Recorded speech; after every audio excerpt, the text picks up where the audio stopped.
महादेव को महाकाल कहते हैं क्योंकि वे काल के स्वामी हैं। नीलकंठ कहते हैं क्योंकि उन्होंने विष पिया। पर उन्हें मल्लिकार्जुन क्यों कहते हैं? एक ऐसा नाम जिसका अर्थ है चमेली का स्वामी। इस प्रश्न का उत्तर छिपा है एक देवी के मधुमक्खी बनने के रहस्य में और शिव शक्ति के सबसे प्राकृतिक मिलन की कथा में। यह कहानी आरंभ होती है अरुणासुर नामक एक दानव के आतंक से। उसे ब्रह्मा जी से यह विचित्र वरदान था कि उसे कोई भी 2 या 4 पैरों वाला जीव नहीं मार सकता। इस वरदान के अहंकार में उसने देवलोक पर अधिकार कर लिया। जब सारे देवता असहाय हो गए तब उन्होंने आदि शक्ति माता पार्वती का स्मरण किया। उस दानव का वध करने के लिए जो 2 या 4 पैरों वाले प्राणी से नहीं मर सकता था, माता पार्वती ने 6 पैरों वाले जीवों का सहारा लिया। उन्होंने भ्रमरांबा का रूप धारण किया। लाखों करोड़ों मधुमक्खियों की देवी। उनकी संयुक्त शक्ति के आगे अरुणासुर टिक नहीं सका और उसका अंत हो गया। धर्म की स्थापना के बाद जब माता पार्वती अपने शांत स्वरूप में लौटी तो उन्होंने अपने स्वामी महादेव को खोजना आरंभ किया। महादेव उन्हें कैलाश पर्वत या मंदिर में नहीं मिले,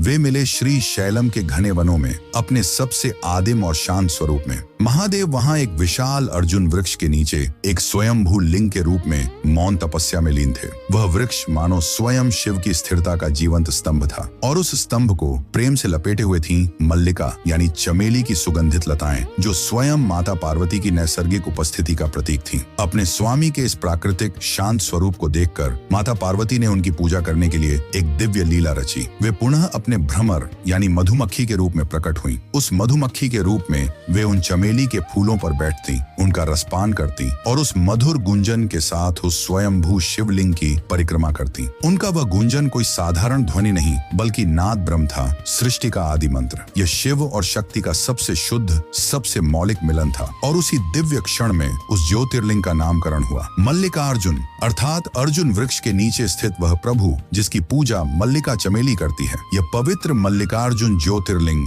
आज आंध्र प्रदेश के श्रीशैलम पर्वत पर स्थित है, जहां आज भी माता भ्रमरांबा का शक्तिपीठ है। यह ज्योतिर्लिंग हमें सिखाता है कि ईश्वर केवल मंदिरों की शिलाओं में नहीं बल्कि एक वृक्ष के मौन में, एक पुष्प की सुगंध में और एक मधुमक्खी के गुंजन में भी बसते हैं।